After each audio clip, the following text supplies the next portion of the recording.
Hi, మీరు చూడొచ్చు ఇక్కడ కార్యక్రమాల వివరాలు. మ్యూజికల్ చైర్ సంబంధించినటువంటి ఇక్కడ ప్రోగ్రాం జరుగుతుంది. దానికి సంబంధించిన మ్యూజికల్ చైర్ సంబంధించినటువంటి బ్యానర్ పెట్టారు. ఆ బ్యానర్లో కూడా ఇక్కడ వేదికను అరేంజ్ చేశారు. ఈ వేదిక చుట్టూ కూడా ఈ మ్యూజికల్ చైర్ సంబంధించినటువంటి దాదాపు ఒక 50 మంది గేమ్లో ఆడే విధంగా ఈ కార్యక్రమాన్ని అంతా కూడా అరేంజ్ చేయడం జరిగింది. ఎక్సలెంట్గా ఉంది. ఈ సంక్రాంతి సంబరాల్లో మన ఎస్ఎల్ఎన్ ప్రత్యేకత చాటుకుందాం. అలాగే మనకు ఈ యొక్క స్పూన్ గేమ్స్ ఏమైతే ఉన్నాయో దానికి సంబంధించినటువంటి ఈ ఎంట్రన్స్లోనే మనకి ఏమైతే ఈ యొక్క ఎస్ఎల్ఎన్ గ్రీన్ సిటీ హైవేకి సంబంధించినటువంటి ఎంట్రన్స్లోనే మనకి ఈ వేదిక అరేంజ్ చేయడం జరిగింది.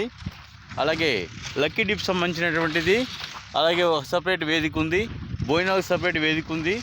ఇక్కడ మీరు చూడొచ్చు 1 2 3 4 5 6 7 8 9 అనేసి ఈ యొక్క ప్రోగ్రాంలో ఒకేసారి ఒక 25 మంది దాకా పాల్గొనేదానికి ఈ యొక్క నెంబరింగ్ సిస్టమ్ కూడా పెట్టారు. అలాగే లైనింగ్ కూడా వేశారు. ఈ లైనింగ్తో పాటు ఇక్కడ గేమ్ ఎలా ఆడాలి ఏంటి అనే దాని మీద కూడా ఇక్కడ ఒక బ్యానర్ అరేంజ్ చేయడం జరిగింది. ఈ బ్యానర్ కూడా మీరు చూడొచ్చు. ఎస్ఎల్ఎన్ సంక్రాంతి సంబరాలు స్పూన్ లెమన్ పోటీలు సంబంధించినటువంటి గేము. పిల్లలు పెద్దలు అందరూ కూడా సరదాగా ఆడుకునేదానికి ఈ యొక్క ఎస్ఎల్ఎన్ యాజమాన్యం ఈ అరేంజ్మెంట్ చేసింది. దానికి ధన్యవాదాలు చెప్తూ జై ఎస్ఎల్ఎన్, జై జై ఎస్ఎల్ఎన్.